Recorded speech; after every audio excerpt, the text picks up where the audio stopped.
नमस्कार मंडळी, तुमच्या सगळ्यांचं स्वागत आहे पुन्हा एकदा आपल्या चॅनलवर. आणि आज आहे गणपती विसर्जन. तर आज आहे गणपती बाप्पांनी परिधान केलेला रेड कलर. तर आज पहा गणपती बाप्पाचे रूप किती सुंदर दिसत आहे. तर घरोघरी 5-6 दिवसाचे गणपती होते. तर भरपूर ठिकाणी गणपती लोकांनी इकडे आणून ठेवलेले आहेत मंडळामध्ये विसर्जनासाठी. आणि आज भव्य दिव्य गणपती विसर्जनाची मिरवणूक निघणार आहेत. तर हे पहा किती मस्त दिसतंय. आणि इथून आज माझ्या बाल्कनीतून दिसत होतं की छान खाली मस्तपैकी ढोल ताशांचा आवाज सगळीकडे घुमत होता. आणि मी रेडी होऊन लवकरच खाली गेले.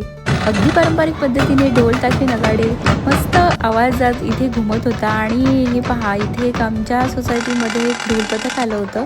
अक्षरशः नाशिक पुण्याची फिलिंग येत होती इथे की मस्त. आणि हे मुलीसुद्धा इथे ढोल वाजत होत्या. आणि फायनली आम्ही सगळ्या मैत्रिणी व्हाईट कलर कुर्ता घालून आलो होतो, कारण तसं तिकडे मेन्शनच केलं होतं. थोड्या वेळात मला माहीत झालं की इकडे फेटाही बांधून मिळतोय. तर मी लगेचच लाईनमध्ये लागले. फेटा वगैरे घालण्याची मस्तच मजा आली. आम्ही सगळ्या मैत्रिणींनी लाईन वाईज फेटे बांधून घेतले आणि त्यानंतर भरपूर डान्स केला.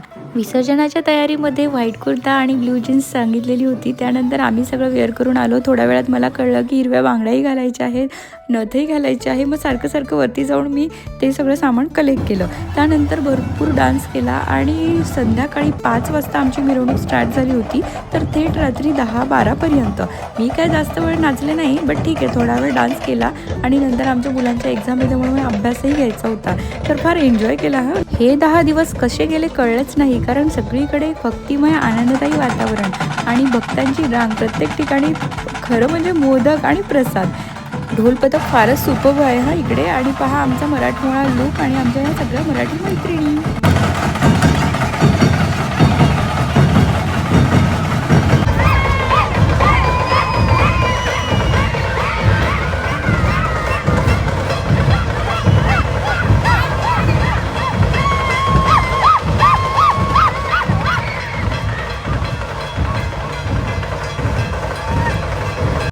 आणि हो फ्रेंड्स, तुमचा भरभरून प्रतिसाद देत असल्यामुळे मी नवीन व्लॉग बनवते, त्यासाठी खरंच थँक्यू. आणि हा व्लॉग आवडला असेल तर नक्की शेअर, लाईक अँड सबस्क्राईब. तर आता नवरात्री व्लॉग्स येतील तर ते नक्की तुम्हाला पाहायचे आहे.